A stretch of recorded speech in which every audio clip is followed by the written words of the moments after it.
So hello everyone, I am Himanshu Bharti and you are watching Still Studying YouTube channel. So this is part 2 of Forest Our Lifeline, chapter 12 of class 7 science. So without wasting any more time, let's start our today's video. Would we see similar kind of trees in forest? Asked Bujo. Uh, yes. Would we see similar kind of trees in every forest? आज बुझो बुझो ने सवाल किया है कि क्या हम सीमित प्रकार के पेड़ देखते हैं हर फॉरेस्ट में. Professor Ahmed said no due to climatic conditions and there are variations in the type of trees and other plants. क्योंकि प्रोफेसर अहमद बताते हैं नहीं, क्योंकि अलग अलग क्लाइमेटिक कंडीशंस की वजह से हर जगह अलग अलग क्लाइमेटिक कंडीशंस होते हैं, उनकी वजह से पेड़ और पौधे के प्रकार भी बदल जाते हैं. The types of animals also differ from forest to forest. और जानवरों को भी प्रकार बदल जाते हैं. A few children were busy watching beautiful butterflies fluttering here and there on flowers of herbs and shrubs. कुछ बच्चे बिजी थे प्यारी बटरफ्लाइज को देखने में जो कि उड़ रही थी कुछ सर्ब्स और हर्ब्स के फ्लावर्स पे. तो आगे पढ़ते हैं. They had a close look at bushes. उन्होंने झाड़ियों को ध्यान से देखा. While doing that their hair and clothes had seeds and thorns clinging to them. तो वो जब देख रहे थे झाड़ियों को, तब उनका कपड़ा और बाल कांटों में फंस गया जो कि हर्ब्स और सर्ब्स में था. They came across numerous insects, spiders, squirrels, ants and various other small animals on the bark of trees. तो उन्होंने बहुत सारे कीड़े मकोड़ों को देखा, छोटे छोटे जानवरों को देखा जैसे स्क्विरल. और उन्होंने इन सब को कहाँ पे देखा, मतलब पेड़ के बार्क पे. तो पेड़ का बार्क पता है क्या होता है? पेड़ का बार्क होता है जैसे ये पेड़ हो गया, पेड़ का स्टेम. तो पेड़ के स्टेम के ऊपर एक पतला सा लेयर होता है जिसको कहते हैं बार्क. तो उन्होंने उसी के ऊपर ऐसे इंसेक्ट्स को और जानवरों को देखा छोटे छोटे. Plant leaves and on decaying leaves of forest floor. और फॉरेस्ट फ्लोर के डिकेइंग लेयर पे, यानी कि इस लेयर पे उन्होंने देखा, ये जो लेयर दिख रहा है इस पिक्चर में, उसके ऊपर भी इंसेक्ट्स वगैरह को देखा.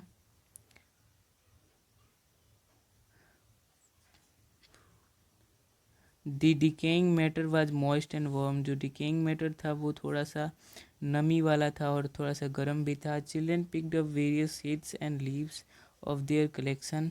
बच्चों ने अपने कलेक्शन के लिए सीड्स लिए, कुछ पत्ते लिए अपने कलेक्शन को बनाने के लिए. Walking over the dead leaf layer on the forest floor was like walking over a spongy carpet. मतलब वो जो लेयर था ये वाला, इसके ऊपर चलना, पता है किस तरीके का फील हो रहा था चलने पे? स्पॉन्जी कारपेट की तरफ, जैसा कि हमारे घरों में रहता है. तो spongy carpet. Is the decaying matter always warm. बच्चों ने पूछा कि क्या ये डिकेइंग मैटर हमेशा ऐसे ही गर्म रहता है? Professor Ahmed suggested that children could perform an activity to get an answer to this question. Professor Ahmed ने सुझाव दिया कि बच्चों को एक एक्टिविटी परफॉर्म करना चाहिए इसको जानने के लिए. तो उसका वो एक्टिविटीज़ 12.1 के बारे में बात कर रहे हैं. तो 12.1 में है डिग अ स्मॉल पिट. एक छोटा सा गड्ढा खोदना है, ज़्यादा गहरा नहीं. Put vegetable and waste leaves in it. उसमें वेजिटेबल्स के वेस्ट यानी कि छिलके वगैरह उसमें डालने हैं और पत्ते। कवर देम विथ सॉयल, उसको मिट्टी से ढक देना है। ऐड सम वाटर, उसमें कुछ पानी डाल देना है थोड़ा सा।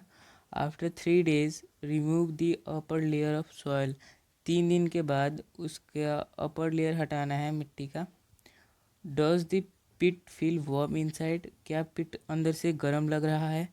पहली asked there are so many trees here, यहाँ पे बहुत सारे पेड़ हैं। Also there are many forest like this, और बहुत सारे जंगल भी हैं। तो what difference will it make if we cut some trees for factory, तो अगर हम कुछ पेड़ काट ही लेते हैं तो क्या ही नुकसान हो जाएगा फैक्ट्री के लिए अगर हम पेड़ काट भी ले तो। ये है पहली का सवाल। Professor Ahmed said you have read about autotrophs, heterotrophs and saprotrophs.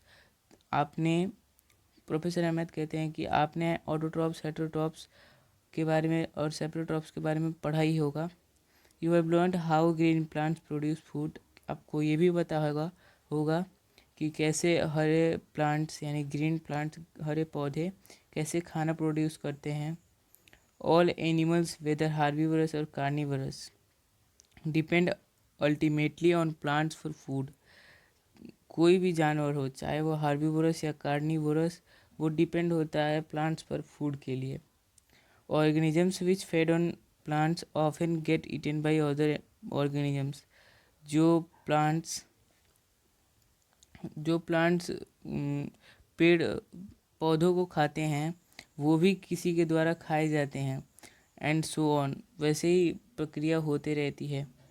मतलब जैसे कि किसी ने ग्रास को खाया तो ग्रास को खाने वाले को कोई खाएगा, फिर उसको कोई खाएगा, ऐसे ही चलते रहता है। For example grass is eaten by insects which in turn is taken by the frog. The frog is consumed by a snake. This is said to form a food chain. जैसे कि ग्रास को खाता है insect और insect को खाता है frog. जैसा कि मैंने इसके पहले भी बताया था, मैंने नाम नहीं रखा था जानवरों का, इसमें नाम बताया गया है। Grass is eaten by insect and insects are eaten by frogs and frogs are consumed by snakes and a snake is eaten by an eagle. So this is called a food chain. This is said to form a food chain. Same, many food chains can be found in forest. जंगल में बहुत सारे food chain मिलते हैं। All food chains are linked, सारे food chain एक दूसरे से कनेक्ट रहते हैं। If any one food chain is disturb it affects other food chains, अगर कोई भी एक डिस्टर्ब होता है फूड चेन तो वो सारे फूड चेन्स को इफ़ेक्ट करता है। Every part of the forest is depend on the other part, मतलब फॉरेस्ट को कोई भी हिस्सा हो वो दूसरे हिस्से पर डिपेंड ही होता है, मतलब ये होना ही है। if we remove one component, say trees, all other components would be affected. अगर हम कोई भी एक भी कंपोनेंट यानी कि ट्रीज़ मान के चलिए, फॉर एग्जांपल के लिए ट्रीज़, तो सारे कंपोनेंट्स भी अफेक्ट हो सकते हैं। तो नेक्स्ट पेज पढ़ते हैं। For professor Ahmad asked children to pick up leaves from the forest floor and observe them under a hand lens. Professor Ahmed कहते हैं बच्चों को कि एक हैंड लेंस में एक पत्ता लेना है फॉरेस्ट फ्लोर से और उसको हैंड लेंस से देखना है। They found tiny mushrooms over the decaying leaves, उन्हें कुछ मशरूम्स दिखे सड़े हुए पत्तों पर। They also saw an army of tiny insects, millipedes, ants, beetle on them, उन्हें कुछ कीड़े भी दिखे जैसे मिलीपीड्स, एंड्स, बीटल उन पत्तों के ऊपर या फिर डिकेइंग मैटर के ऊपर कह सकते हैं। They were wondering how these organisms live there, वे हैरान हो रहे थे ये देखकर कि वहाँ पर ऑर्गेनिजम्स रह कैसे रहे हैं। Professor Ahmed explain that apart from these animals which are easily seen, professor Ahmed कहते हैं इन सब एनिमल्स से हट के जो कि आसानी से दिख रहे हैं। There are several organisms and micro organisms that live in the soil. ऐसे मतलब बहुत सारे माइक्रो ऑर्गेनिजम्स हैं जो कि मिट्टी में रहते हैं। माइक्रो ऑर्गेनिजम्स वो ऑर्गेनिजम्स होते हैं, micro organisms are the organisms that can only seen by microscope and can not be seen by normal eyes of human और समथिंग एल्स। नॉर्मली वो दिखता नहीं है micro organism. Professor Ahmed replied that they feed upon the dead plant and animal tissues and convert them into a dark colored substance called humus। तो professor Ahmad फिर से जवाब देते हैं कि वो माइक्रो ऑर्गेनिजम्स क्या करते हैं कि वो डेड प्लांट्स के ऊपर रहते हैं और उन्हीं को खाते हैं और उनको मतलब उनको कन्वर्ट कर देते हैं डार्क कलर के सब्सटेंस में जिसको हम ह्यूमस कहते हैं। In which layer of soil would you find humus? आप किस लेयर में ह्यूमस के सॉरी आप मिट्टी के किस लेयर में ह्यूमस को ढूंढ सकते हैं? What is its importance to the soil? और ह्यूमस का इम्पोर्टेंस क्या होता है सॉइल में? The micro organisms which convert dead plants and animals to humus are known as decomposers. तो जो माइक्रो ऑर्गेनिजम्स होते हैं जो कि प्लांट्स मतलब मरे हुए प्लांट्स और मरे हुए जानवरों को खाकर उनको कन्वर्ट करते हैं ह्यूमस में, उन माइक्रो ऑर्गेनिजम्स को डिकम्पोजर्स के नाम से जाना जाता है। This micro organisms play an important role in forest. ये माइक्रो ऑर्गेनिजम्स बहुत ही महत्वपूर्ण रोल निभाते हैं फॉरेस्ट में। Soon, Paheli removed some dead leaves and discovered under them a layer of humus on forest floor। तो जल्द ही पहेली ने कुछ सड़े हुए लीव्स और मरे हुए लीव्स कह सकते हैं, लीव्स को डिस्कवर किया ह्यूमस के लेयर के अंदर जो कि फॉरेस्ट फ्लोर पे था। The presence of humus ensures that the nutrients of dead plants and animals are released into the soil। तो उसने ये पाया कि द प्रेजेंस ऑफ ह्यूमस यानी कि ह्यूमस के उपस्थिति में जो न्यूट्रिएंट्स हैं डेड प्लांट्स के न्यूट्रिएंट्स और एनिमल्स के वो रिलीज हो जाते हैं सॉइल में, मिट्टी में वो चले जाते हैं nutrients. From there these nutrients are again absorbed by roots of living plants। और फिर से वो जो सड़ा हुआ या फिर मरा हुआ प्लांट या फिर एनिमल का जो न्यूट्रिएंट्स था वो फिर से ले लिया जाता है रूट्स के द्वारा जो कि लिविंग प्लांट्स के हैं। What happen if an animal dies in forest? अगर कोई जानवर मर जाता है फॉरेस्ट में तो क्या होगा? ये क्वेश्चन शीला ने पूछा है, जिसके बारे में मैंने पिछले पार्ट में बताया था कि वो एक लड़की है उसी ग्रुप की। वो फिर से सवाल करती है कि अगर कोई जानवर मर जाए फॉरेस्ट में तो उसके साथ क्या होगा?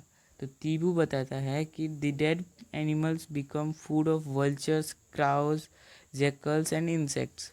तो तीबू बताता है कि जो मरे हुए जानवर हैं वो वल्चर्स का शिकार बन जाते हैं या फिर खाना बन जाते हैं, और क्रोज यानी कौओं का, जैकल्स होते हैं जंगली कुत्ते, और इंसेक्ट्स का खाना बन जाते हैं। इन्हीं सब जानवरों का खाना बन जाते हैं वो। In this way the nutrients are cycled. इस तरीके से जो न्यूट्रिएंट्स हैं वो साइकिल की तरह घूमते रहते हैं और इसी को फूड चेन कहते हैं। So nothing goes waste in a forest.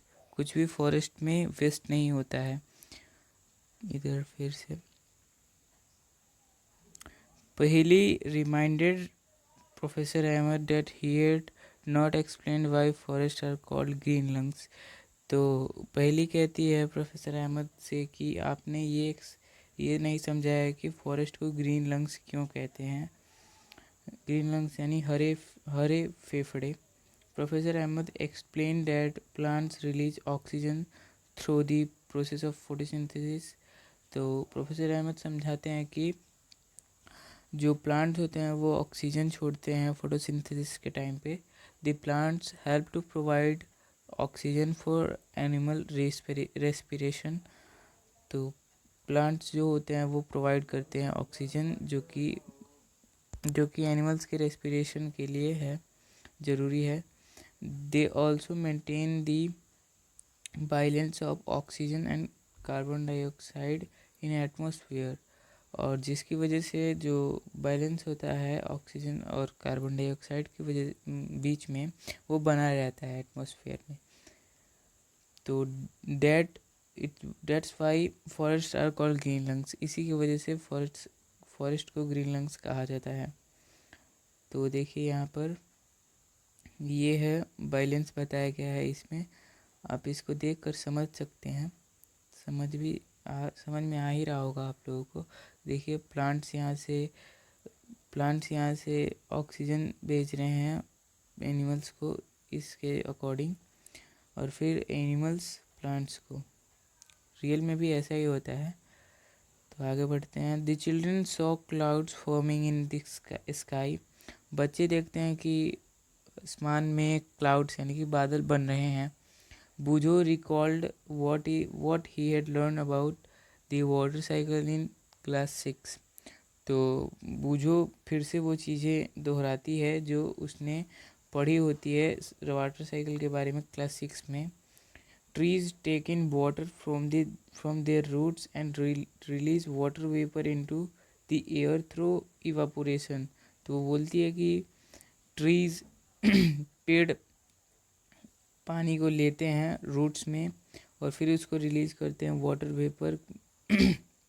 Water vapour के तौर पे एयर में, थ्रू इवापोरेशन के ज़रिए। इवापोरेशन का प्रोसेस होता है जैसे the process of changing water into its vapour form, it is called evaporation. तो आपको हिंदी तो समझ में आ ही रही होगी, मतलब इंग्लिश से हिंदी समझ में आ रही होगी। तो if there were fewer trees, how will the water cycle be affected? अगर ट्रीज फेवर होंगे तो वाटर साइकिल कैसे अफेक्ट होगा? Tibu told them that forest is not just home to plants and animals. Tibu Tibu उन्हें बताता है कि प्लांट्स और एनिमल्स बस प्लांट्स और एनिमल्स के रहने की जगह ही नहीं, मतलब घर ही नहीं, बल्कि many people also live in forest, इसमें और भी लोग रहते हैं।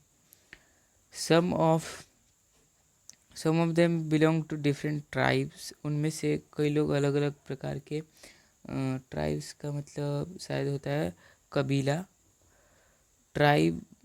तिबू explain that these people depend mostly on the forest. Tibu ने बताता है कि ये लोग पूरी तरह से निर्भर होते हैं जंगल पे। The forest provide them with food, shelter, water and medicine. Forest उन्हें खाना, रहने की जगह, पानी, मेडिसिन यानी दवाइयाँ देता है। They have traditional knowledge about many medicinal plants in forest, उन्हें बहुत ही ट्रेडिशनल नॉलेज यानी कि बहुत ही अच्छे से जानकारी होती है मेडिसिनल प्लांट्स के बारे में जो कि फॉरेस्ट में होते हैं। While Boojho was drinking water from a small stream, he saw some deer crossing the stream.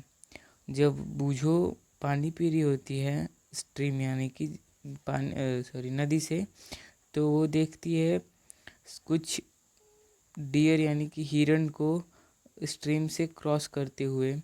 They disappeared into bushes, वो बुशेस में यानी झाड़ियों में गायब हो जाते हैं। The dense bushes and the tall grass provide animals with food and shelter, जो बड़े बड़े और घने झाड़ियाँ हैं और बड़ी जो घासें हैं वो एनिमल्स को खाना और शेल्टर प्रोवाइड करते हैं। They sought the children droppings of some animals and explain the difference between various type of droppings। तो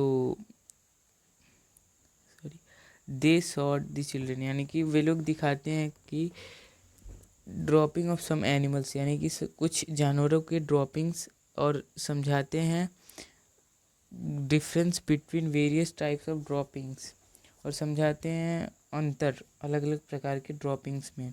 professor Ahmed inform that the forest officers could recognise the presence of some animals in the forest by their droppings and footprints.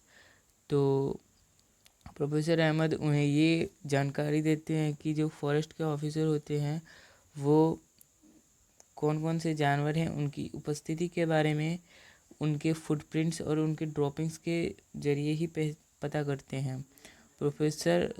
बूझो called everyone and saw them a large decaying heap of animal dropping.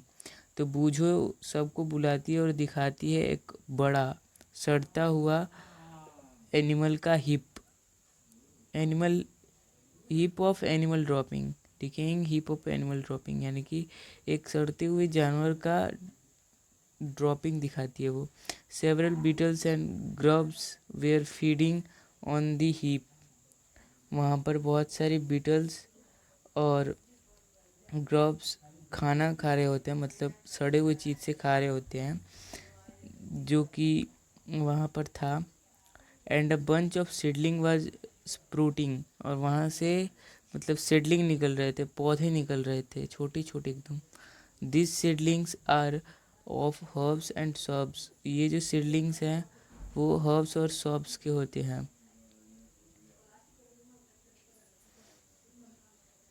ये एक sapling का picture है, और ये dear का और monkey का देख सकते हैं आप। 12.1 में डियर का है और इधर सैपलिंग का जो कि वॉल पे है, देखिए दोनों।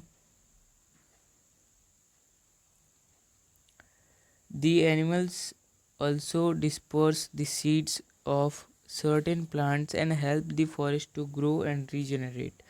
जो एनिमल्स होते हैं वो डिस्पर्स करते हैं सीड्स को, यानी कि फैलाते हैं सीड्स को ऑफ सर्टेन प्लांट्स, कुछ पौधों के, जिससे कि फॉरेस्ट ग्रो करता है और रीजनरेट होता है।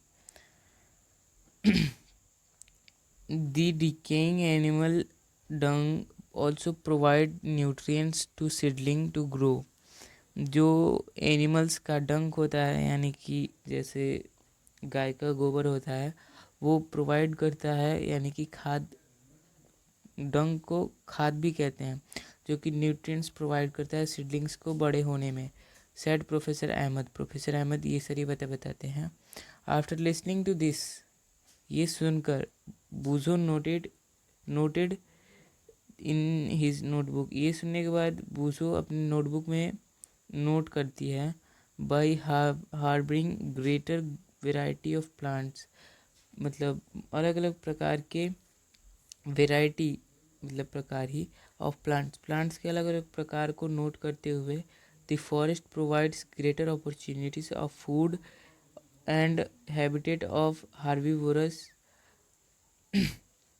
ये भी उसमें नोट करती है कि फॉरेस्ट हमें ग्रेटर अपॉर्चुनिटीज़, यानी कि बड़ी जिम्मेदारियाँ, opportunities for food and habitat for herbivores.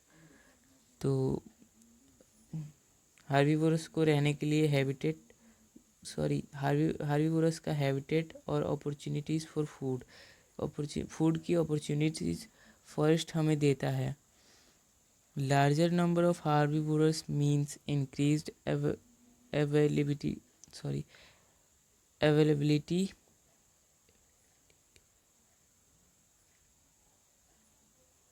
of food for variety of mic काम नहीं कर रहा ठीक से, वैरायटी ऑफ बार बार लैक हो रहा है यार, of carnivorous. Larger number of herbivorous, यानी कि मतलब हार्बीवोरस की बड़ी संख्या, मतलब फूड की एबिलिटी को बढ़ाना। For a variety of carnivorous, मतलब कि अगर हार्बीवोरस की संख्या बढ़ेगी तो कार्निवोरस की भी संख्या चाहिए। The wide variety of animals helps the forest to regenerate and grow. जो एनिमल्स की वेराइटी होती है अलग अलग प्रकार की, वो फॉरेस्ट को रीजनरेट करने में और ग्रो करने में बहुत सहायता करती है। Decomposers help in maintaining the supply of nutrients to the growing plant in forest. जो कि डिकम्पोजर्स जो होते हैं वो हेल्प करते हैं सप्लाई ऑफ न्यूट्रिएंट्स, यानी कि जो पोषक तत्व होते हैं उनको सप्लाई करने में, टू ग्रोइंग प्लांट्स, जो बढ़ते हुए प्लांट्स होते हैं, पौधे होते हैं, उनको जो न्यूट्रिएंट्स प्रोवाइड किया जाता है, सप्लाई किया जाता है, वो डिकम्पोजर्स के द्वारा किया जाता है। Therefore the forest is a dynamic living entity.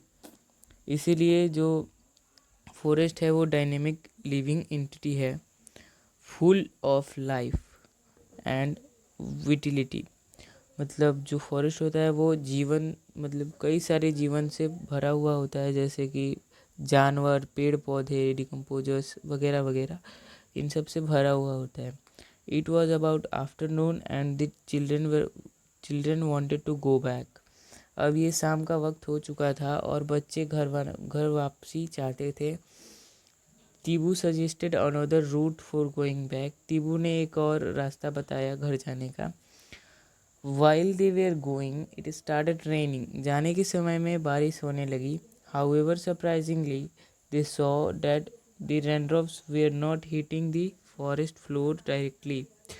तो वो हैरानी से ये देखने लगे कि जो रेन ड्रॉप्स था, मतलब पानी की बूंदें थी, वो ज़मीन को टच नहीं कर रही थी, फॉरेस्ट के फ्लोर को टच ही नहीं कर रही थी, पानी नीचे आ ही नहीं रहा था डायरेक्टली। डायरेक्टली का मतलब है कि जो पानी था वो स्टेम और ब्रांचेस के जरिए डायरेक्ट रूट्स में जा रहा था प्लांट ट्रीज़ के। देखिए अभी बताया जाएगा। The upper most layer of forest canopy intercepted the flow of raindrops and most of the water was coming down through the branches and stems of the trees. जैसा कि मैंने अभी आपको बताया कि ट्रीज़ के ब्रांचेस और स्टेम्स के जरिए वो डायरेक्ट उनके रूट्स में जा रहा था। From the leaves it was dropping slowly. और वो लीव्स से टपक रहा था, थोड़ा थोड़ा टपक रहा था नीचे ज़मीन पे, जो कि हर्ब्स और सब्स के लिए था। They found that the ground was still dry. उन्होंने ये पाया कि जो ज़मीन थी वो अभी भी सूखी हुई थी। After about half an hour, आधे घंटे के बाद जो बारिश था वो रुक गया। They notice that the layer of dead leaves over the forest floor appeared wet now. उन्होंने ये देखा कि जो फॉरेस्ट का फ्लोर था डिकेइंग और डेड लीव्स से, वो अब गीला लग रहा था। But water did not stagnant in the forest. जो पानी था वो ज़मीन पे रुका नहीं था, दिख नहीं रहा था, लेकिन वो जो फॉरेस्ट का फ्लोर था वो वेट फील हो रहा था चलने पे। Bhujo thought that if it had rained so heavily in his town it would have flooded the drains and roads. अगर इतनी तेज बूजो सोचता है कि अगर ऐसी बारिश हुई होती मेरे टाउन में तो ड्रेन्स यानी कि नाले भर चुके होते, रोड पे पूरा बाढ़ टाइप का हो जाता। What would happen if it runs heavily in your town. अगर आपके शहर में ऐसा होता है तो क्या होगा। Professor Ahmad told them that the forest also act as a natural observer of rain water and allows it to seep. Professor Ahmad उन बच्चों को बताते हैं कि जो फॉरेस्ट होता है वो नेचुरल ऑब्जर्वर यानी कि प्राकृतिक सोखने वाला चीज़, स्रोत, जो कि रेन वाटर यानी कि जो वर्षा होने वाली जो बारिश की बूंद पानी होता है, बारिश का पानी, वो अपने अंदर सोख लेता है forest. It helps maintain the water table through out the year. ये वाटर टेबल को मेंटेन करने में हेल्प करता है पूरे वर्ष में। Forest not only help in controlling floods but also help help to maintain the flow of water in streams so that we get steady supply of water. जो जंगल होते हैं वो बस फ्लड्स को ही कंट्रोल नहीं करते हैं बल्कि मेंटेन करते हैं पानी के बहाव को जो कि नदियों में बहता है और जिससे कि हमें अच्छे से पानी मिलता है. On the other hand if trees are not present, दूसरी ओर अगर पेड़ नहीं होंगे, rain hits the ground directly and may flood area around it. जो पानी होगा वो डायरेक्टली ग्राउंड को हिट करेगा और बाढ़ आने की आशंका हो जाएगी. हेवी रेन में ऑल्सो डैमेज द सॉयल. जो तेज वर्षा होगी वो ज़मीन को भी डैमेज कर सकती है. Roots of trees normally bind the soil together but in their absence the soil is washed away and और इरोडेड. तो रूट्स जो होते हैं वो मिट्टी को पकड़े हुए होते हैं एक दूसरे से, लेकिन अगर ट्रीज नहीं होंगे तो मिट्टी बह जाएगी, इरोड हो जाएगी. The children spent an hour at Tibu's village on their way back. Tibu बच्चों ने तिबू के गांव में कुछ समय कुछ घंटा बिताया, एन आवर यानी कि 1 घंटा बिताया और फिर वे वापस आ गए. The weather of village was quite pleasant. Weather, अब ये विलेज के बारे में बताया जा रहा है. The weather of village was quite pleasant. जो कि वेदर था वहाँ का, जो मौसम था वो क्वाइट प्लीजेंट यानी कि अच्छा था, बहुत ही अच्छा था. Villagers told them that due to surrounding forest they receive good rainfall. The air also remained cool. जो गांव के वासी थे, गांव के निवासी, वो बताते हैं कि हमारे नज़दीक में ही फॉरेस्ट है जिसकी वजह से हमें अच्छा बारिश मिलता है और हमारा जो वातावरण है वो ठंडा रहता है. Noise pollution too is less because the forest absorbs the noise of nearby highway. जो हाईवे से नॉइज़ होता है उसको भी, उस नॉइज़ पोल्यूशन को भी जो फॉरेस्ट होता है वो ऑब्जॉर्व कर लेता है. The children learn about the history of village. जो बच्चे होते हैं वो गांव की हिस्ट्री के बारे में भी सुनते हैं, पढ़ते हैं. It surprise them that the villages and agriculture field of that area were created after clearing the forest about 60 years ago. बच्चे ये जानकर हैरान हो जाते हैं कि जो वहाँ का एरिया था, फॉरेस्ट विलेज का जो एरिया था वो एरिया क्रिएटेड, कि वो एरिया फॉरेस्ट को क्लियर करने के बाद बना था 6 साल पहले. 6 साल पहले जो जंगल का वो विलेज वाला एरिया था वहाँ पे भी फॉरेस्ट था, लेकिन वहाँ के एरिया को क्लियर कर दिया गया. ये सुनकर बच्चे हैरान हो जाते हैं.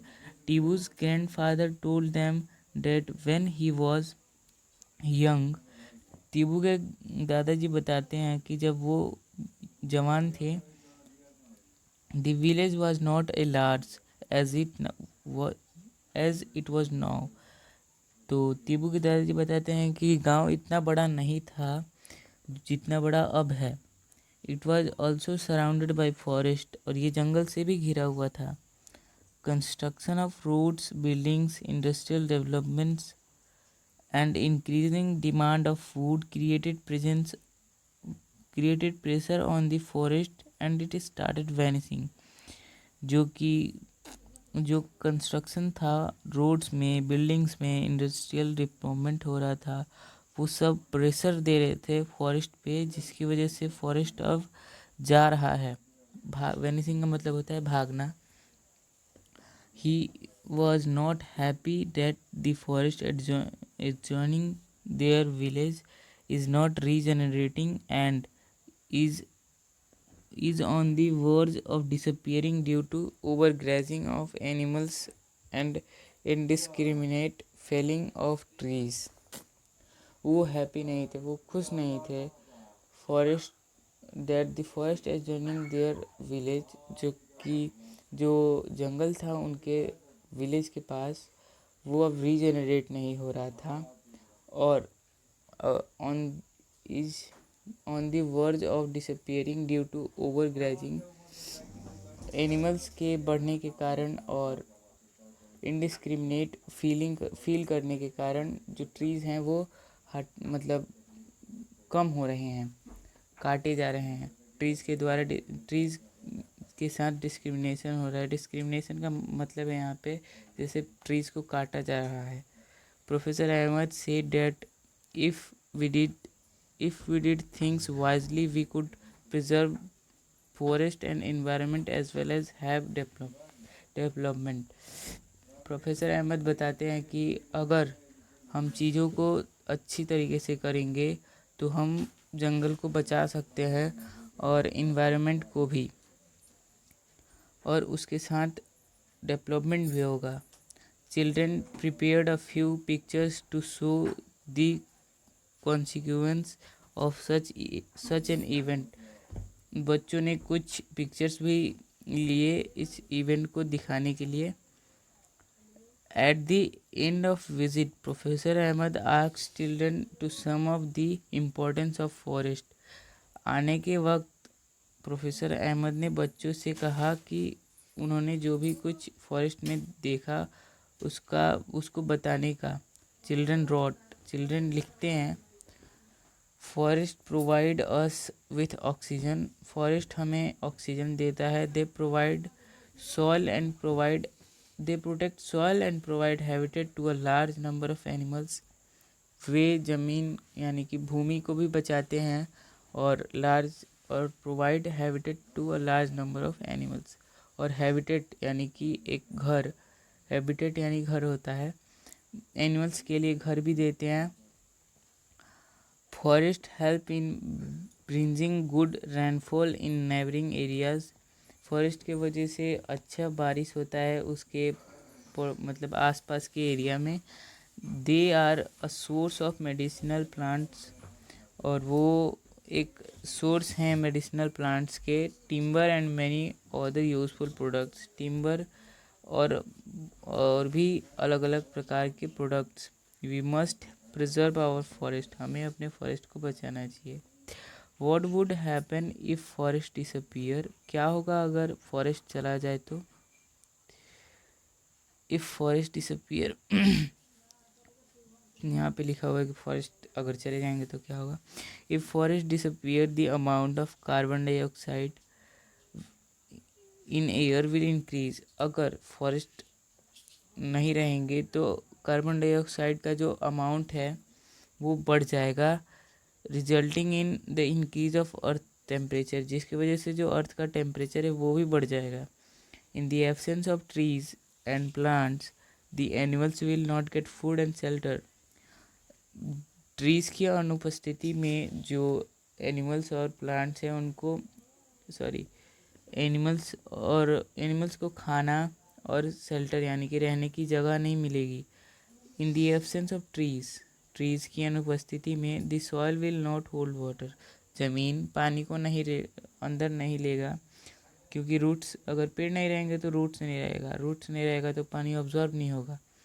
विच विल केस फ्लड्स, जिसकी वजह से बाढ़ आ जाएगा। Deforestation will endanger our life and environment.